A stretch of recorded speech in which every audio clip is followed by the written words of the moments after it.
Good afternoon, everyone. I'd like to thank you all for taking the time to join us today for our session on how to sell smarter with sales intelligence. So I'd like to start by introducing myself. I'm Chad Young-Nealon, and I'm one of the executive account managers here at BAASS Business Solutions. And I've been in the software business for over 8 years now, working with clients implementing different solutions to help their businesses succeed.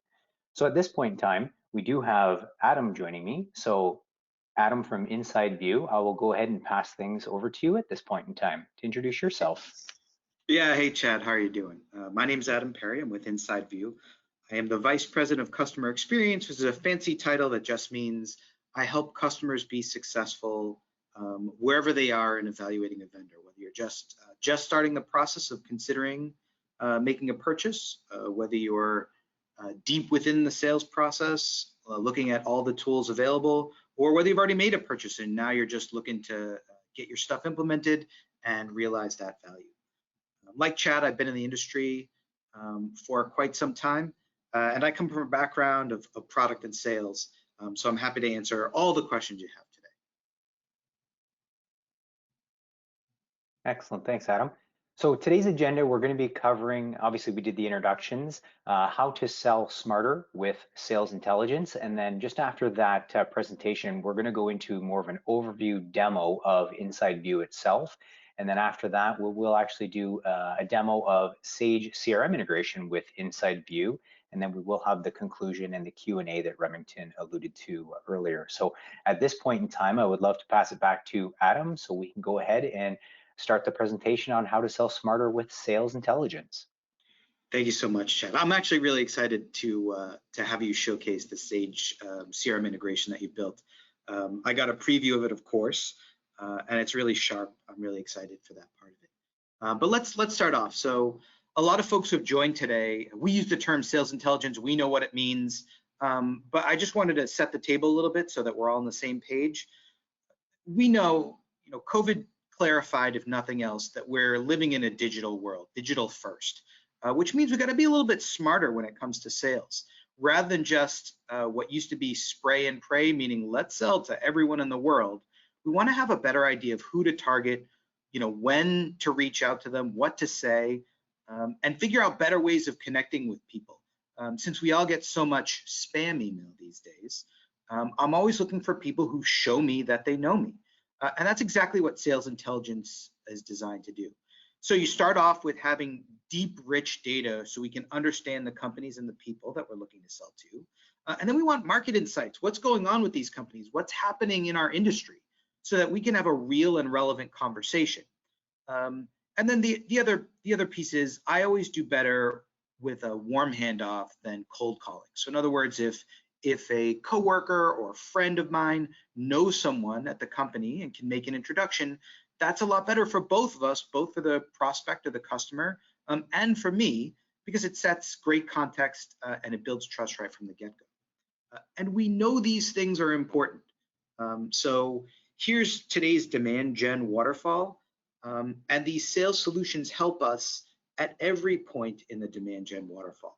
They help us at the top, right, where we can actually use these tools to help figure out who the right people are to target and who the right companies are to target, all the way down to the bottom of the funnel, where we're engaging with these companies and figuring out a personalized way to communicate with them, building solutions that meet their actual current day, real-time business challenges. And we also know that it works. This part's really important. So why should I invest in a tool like a sales intelligence tool? Because we see a big bump in revenue when they use a sales intelligence tool. ABM stands for account-based marketing, which is just a fancy word for saying, let's select fewer accounts to target and do a great job at winning those accounts versus, let's just sell to anyone who, comes across our doorway. We also see a 91% increase in the percentage of closed won opportunities in large deal size when we use APM. 91%, right? And then of course, all the customer obsessed companies you hear about. Netflix is the example I like to use, right? They know everything about me. They got me to watch Tiger King. Those customer accept companies, 90% of them see an uplift in revenue because they've used sales intelligence data to help them target. All right, so I like this slide too. It basically says, look, we understand that not everyone is in the same place when it comes to using sales intelligence tools to help them win business. On the lower side, some folks are just getting started, right? We look at things like random acts of sales enablement, meaning sometimes the sales and marketing team got together, they built a targeted list and they went and win some business, but they don't do it regularly. And they couldn't tell you why it was so good after the fact. At the top end of the spectrum, we have companies that are orchestrated and dominant. They see that the data they have for their accounts, their contacts, and their leads, they can actually use that to build an almost unfair advantage so that they can know their customers. And what wouldn't your company give for some sort of edge that they could use to win business in the market? What you guys probably don't know is that the vast majority of the companies self-identify as being on the lower end of the spectrum. So there's still lots of companies who are still trying to figure it out. Maybe it includes you, maybe you put yourself a little higher on this go-to-market maturity model. I'm really interested to hear in the comments where you would put yourself. So if you're playing along in the chat, go ahead and let us know where you perceive your company to be on this go-to-market maturity scale. The good news is that even if you're in aligned or orchestrated, there's still plenty of room to grow and use tools to help you guys climb to the dominant end of the spectrum. And I will show you guys exactly how to do that when we get into our demo portion.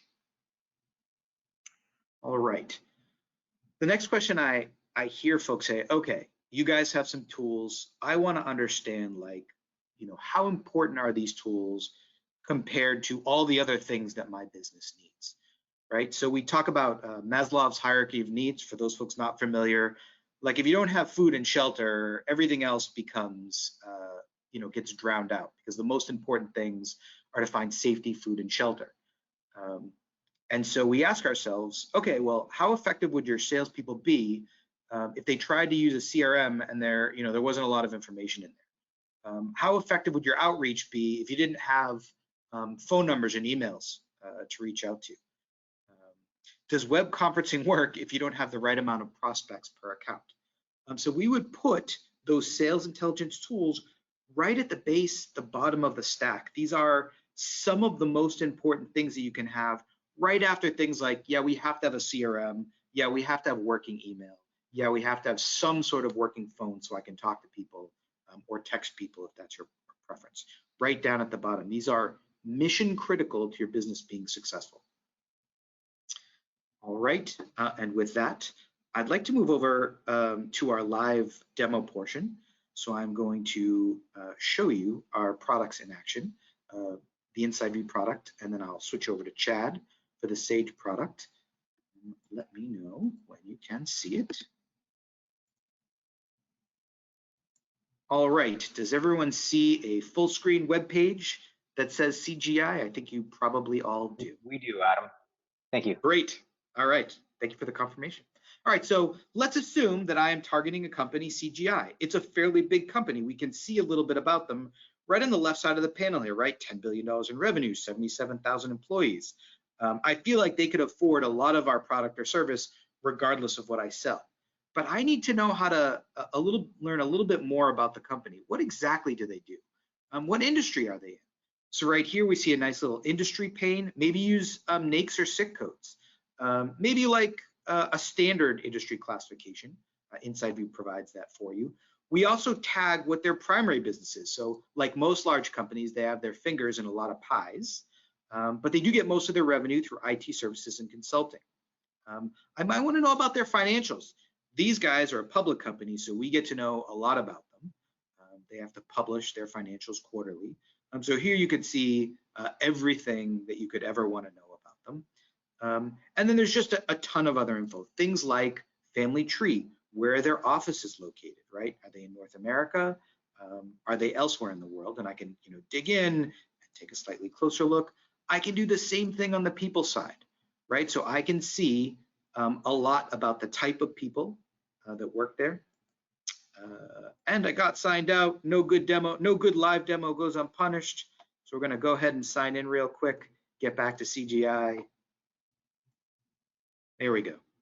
Thankfully, that just took 2 seconds.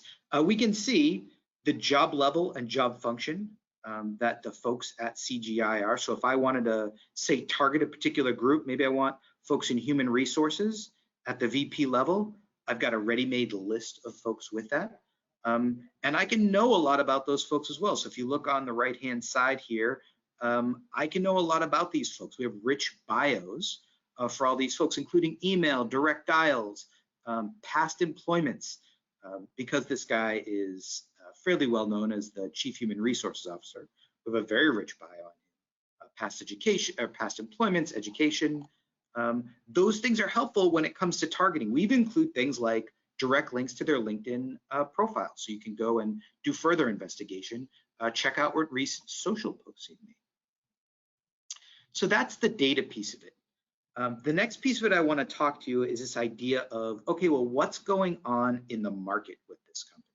What are the business insights that are affecting this company?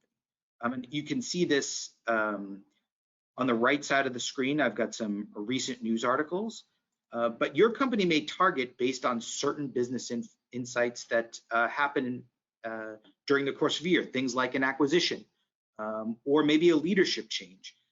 And we actually categorize those for you so that you can, make a decision based on what works for your company. So maybe you do better when a partnership is announced. You can even build custom insights. So for instance, I remember when Brexit was in the news, maybe you're most interested in companies that are directly affected by Brexit. Maybe you are on the trade side of the equation and you want to make sure that your selling isn't going to be affected by new tariffs.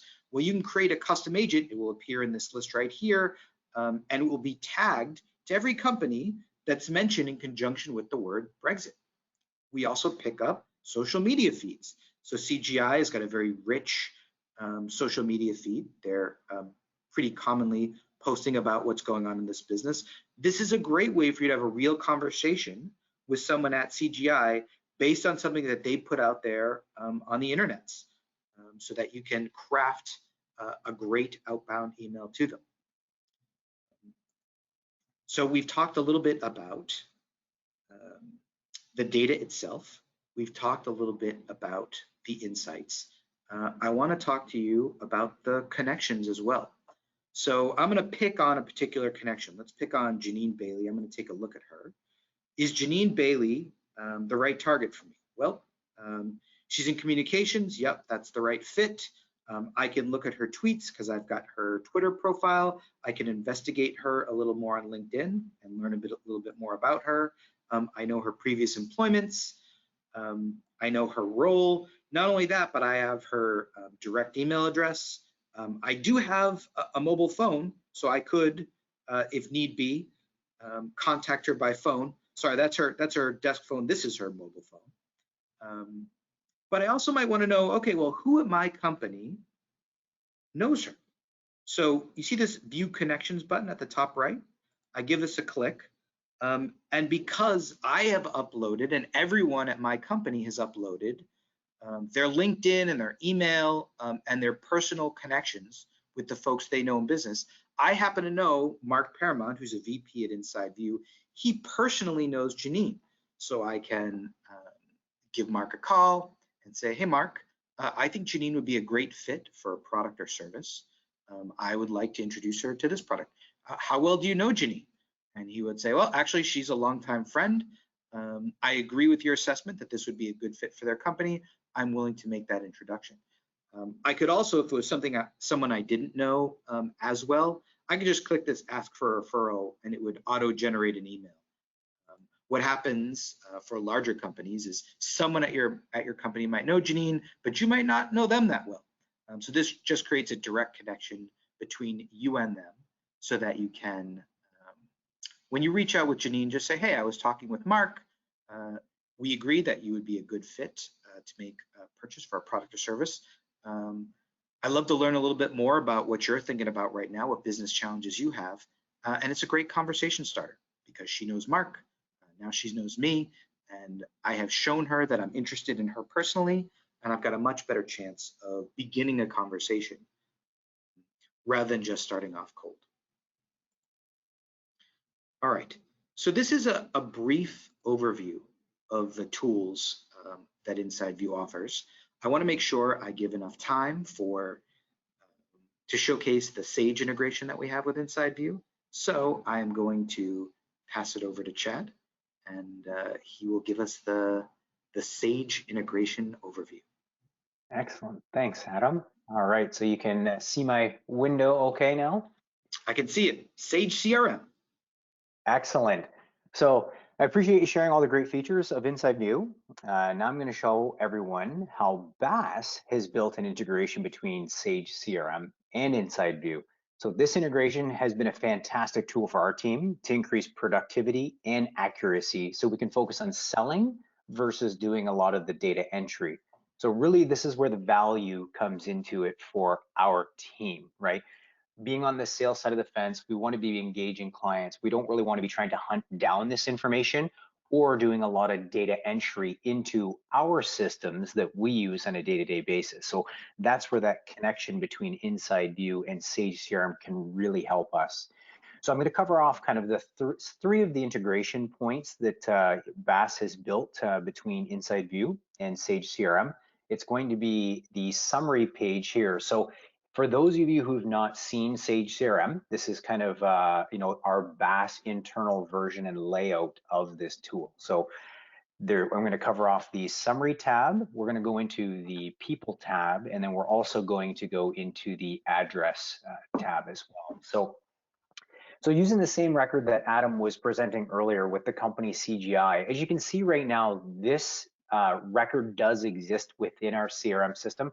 However, the data is pretty sparse. We don't really have a lot of information about this organization. So yes, I can always go down to the fantastic insert here, which we have right on our summary page for InsideView. So all of those great tools and features that Adam showed you kind of on that standalone version of the application does live right within Sage CRM. So all of that fantastic data is at our fingertips, okay? So the company's there, the people's there, and all those different insights that we alluded to as well. So all of that information does live right within our environment. So let's kind of touch to those points on that integration, on bringing that data back into our CRM system, increasing the accuracy of that information. So here's the record, and then I've noticed that I don't have, an industry, a sub-industry. I don't know how many employees are at this organization. These are all fields that BAASS has identified that are critical to our organization that we want to collect so that it's top of mind for us when we are outbounding to those different clients or customers or potential prospects. So one of the things that we can do is I can actually go over to this button here and select change. When I initiate that, there's a nice little InsideView red finder button on the far right hand side here.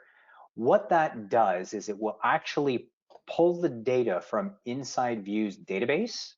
I'm going to click on that now, and you'll see any of the areas where we have a positive match to fill in those fields within our CRM, they become available to us with this simple red finder. So I can always go ahead and I can click on this, and what it's going to do is it's going to suggest the industry that they're in, or if I was to click on this sub-industry, it's going to validate what that sub-industry is. Also, if I click on the employee, it's going to validate the employees that there are, or even potential revenue. If this is information, what's the potential revenue of that organization? One of the other things that we like to collect is the NAICS number for any of our marketing campaigns. So this is another great one that we use that we can validate against InsideView's data. So this really can help our organization complete missing data within our system without having to rekey everything in. Or you get people that, from one salesperson to another, they have a different interpretation of what those fields should populate, what data is there. Chad, if there's one thing that salespeople hate to do, it's manual data entry. They want to sell. So this takes that task completely away. Yeah, absolutely. And the accuracy is definitely key, right? It's very consistent and repeatable. So So the other point I wanted to touch on was going into the people tab. So I'm going to look at what records that I have in there right now. Our system, we have a field where it talks about whether these people are active or not. We can validate that against InsideView's information. However, I know in this example, these people are no longer with the organization. So what I do want to do is I want to actually go into the InsideView pane and take a look at, maybe I want to add one of the contacts to our CRM there.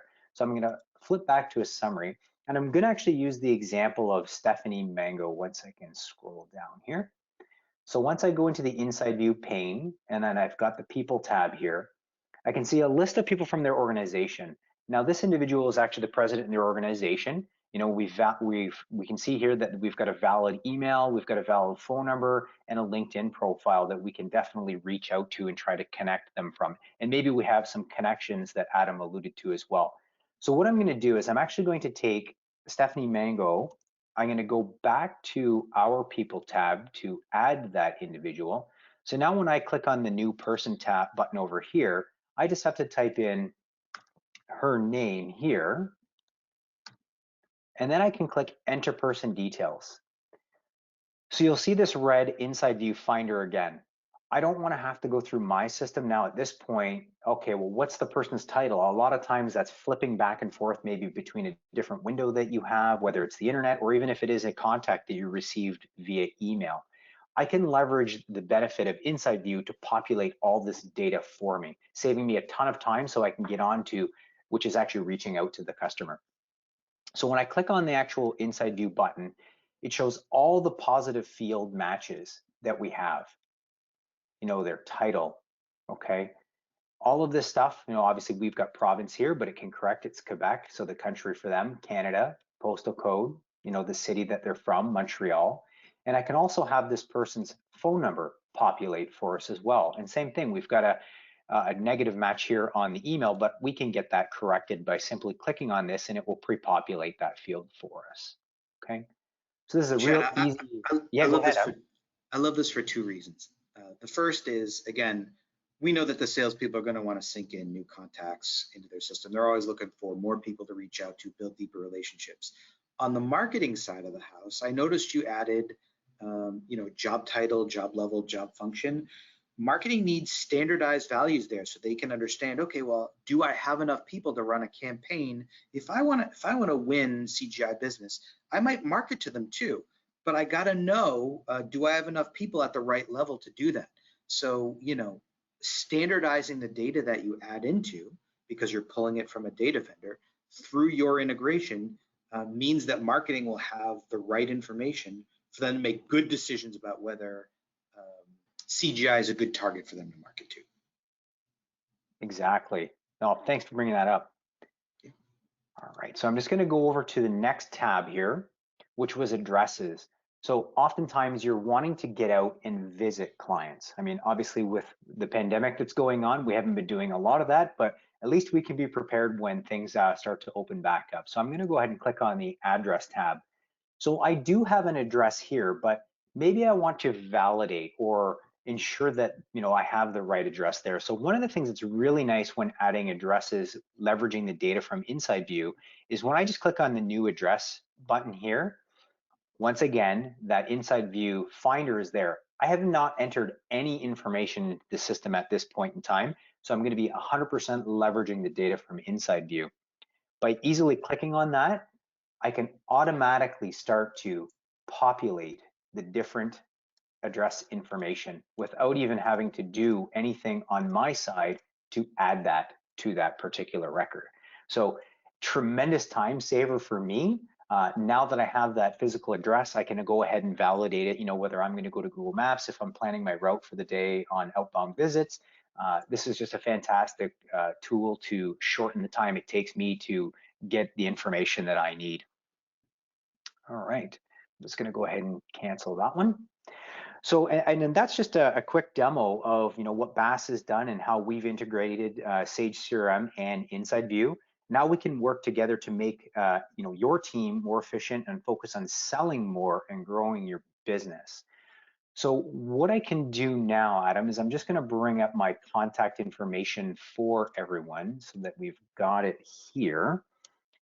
And we can go ahead now, Remington, into the Q&A session. So if there was anybody in chat, now's the time. If you do have some questions, feel free to put those into the chat box, and Remington will be able to read those back to us, and we can address them on the webinar here.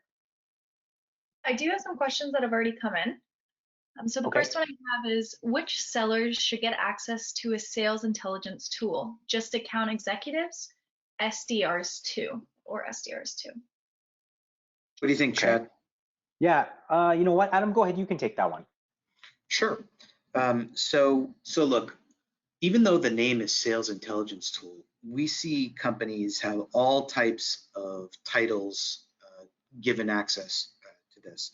So if you're in demand gen and you're trying to build a list of new people, Chad just showed you an easy way for him to look up great contacts. What wouldn't you give for a tool like this to help you build out audiences to market to? So maybe you'd want some folks on the demand gen side. SDRs are doing outreach all the time, looking for folks to reach. Maybe you call them BDRs at your organization. I've seen them named a bunch of different ways. So that's another group. It's not just account executives, but also after the sale, right? So let's say I'm an account manager and I've already made a sale, but I'm looking to build deeper relationships into an account. Well, I could ask my point of contact, all right, who are the people I should talk to? Or I could be proactive and learn more about that organization and say, hey, do you know John over in engineering? We'd love to spin up a conversation with him. I saw he made a post on Twitter the other day and it got me thinking. First of all, that shows that you actually care about their business, which I know personally as a buyer of things that I like. So I would say throughout your sales and marketing organization, anyone who has any sort of direct contact with customers and prospects, those are probably good folks to consider a tool like this. The next question I have here is, how fast will I be able to see results from implementing tools like this? Yeah, if you want, Adam, I can start with that one, and then you can maybe add to that. No, Chad, this is all you. Your integration is customized. Oh, perfect. Yeah, so our team, when we kind of showcase the tool to everyone within our organization, the benefit was immediate, right? The feedback that we received was, this is going to save me a tremendous amount of time and accuracy, being able to reach out to the right contacts right away. So, you know, to address that question, you know, how quickly are you going to be able to see the benefit of this tool? Instant. So the second your sales team starts to use it, and as you can see, it was very easy to navigate and find the information at your fingertips. Very low learning curve for everybody on your team, and it's immediate. So great question. And Adam, if you had anything you wanted to add to that. Yeah, I would say too, you can measure it too. You can look at how many new opportunities your sales team is adding once they have a tool like this. You could look at things like how many new upsells have they been able to deliver as a result of building more relationships. So don't be afraid to put metrics in place that measure, you know, how big an impact these things are having on your organization. At the end of the day, it's valuable because you guys are getting real business value out of it. The next question I have here is, how does InsideView handle multiple office locations in regards to addresses?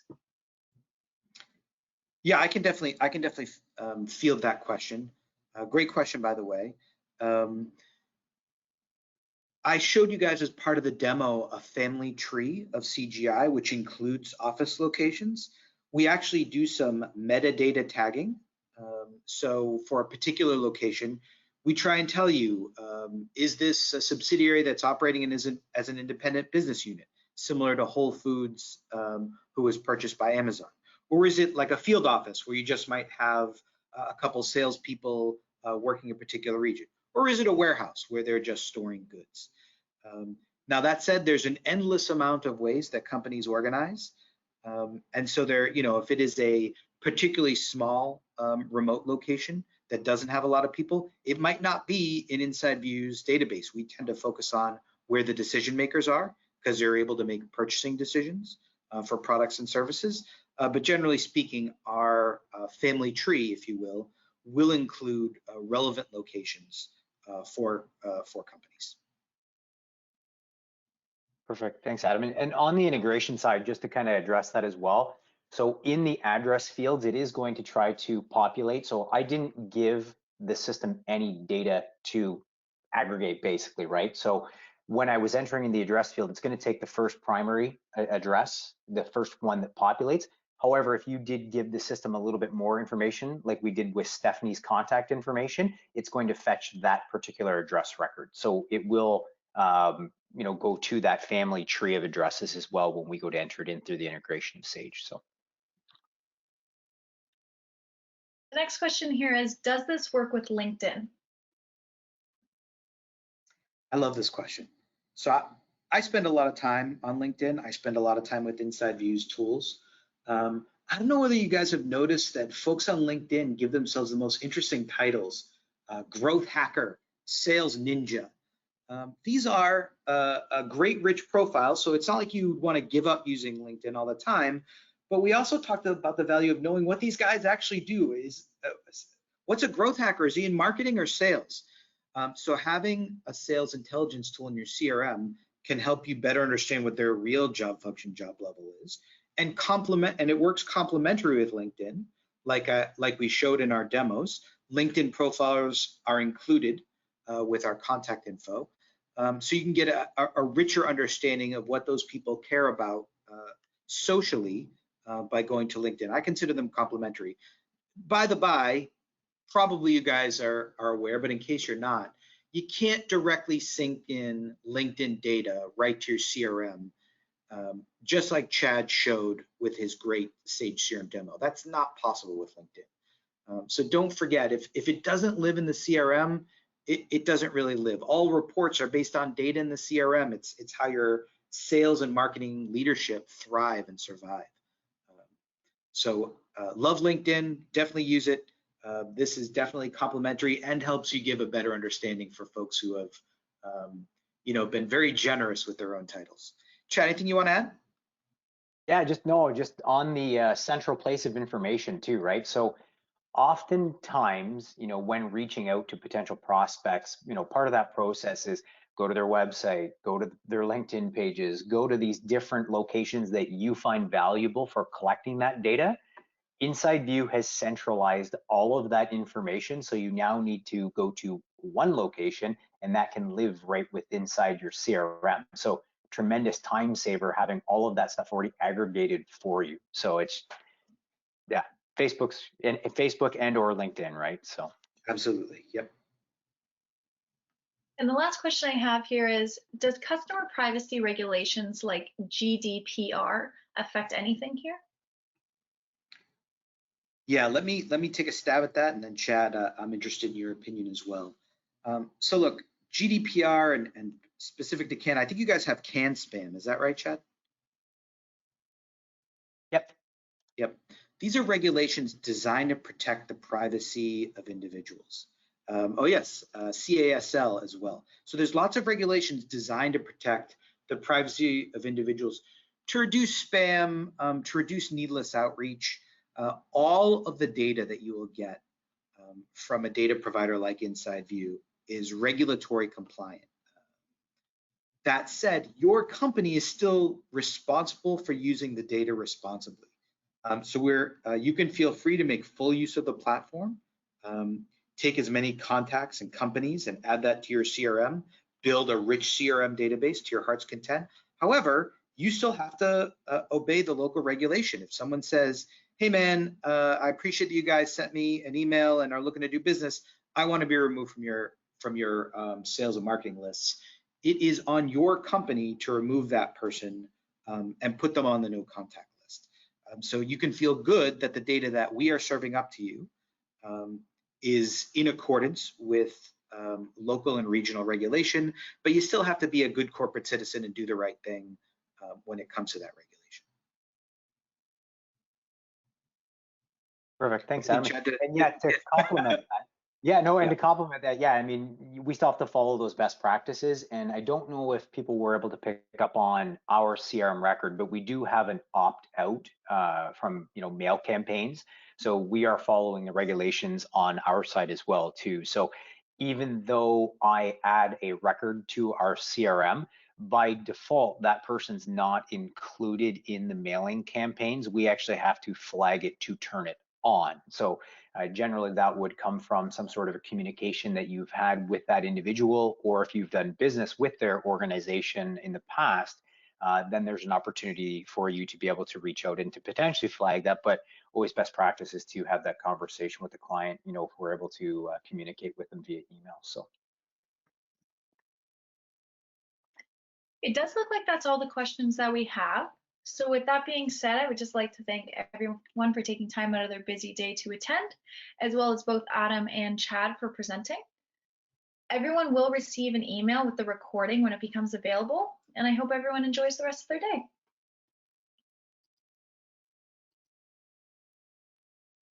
Thanks, Chad. Thanks, Remington. Thanks, y'all. Excellent. Thanks, Adam.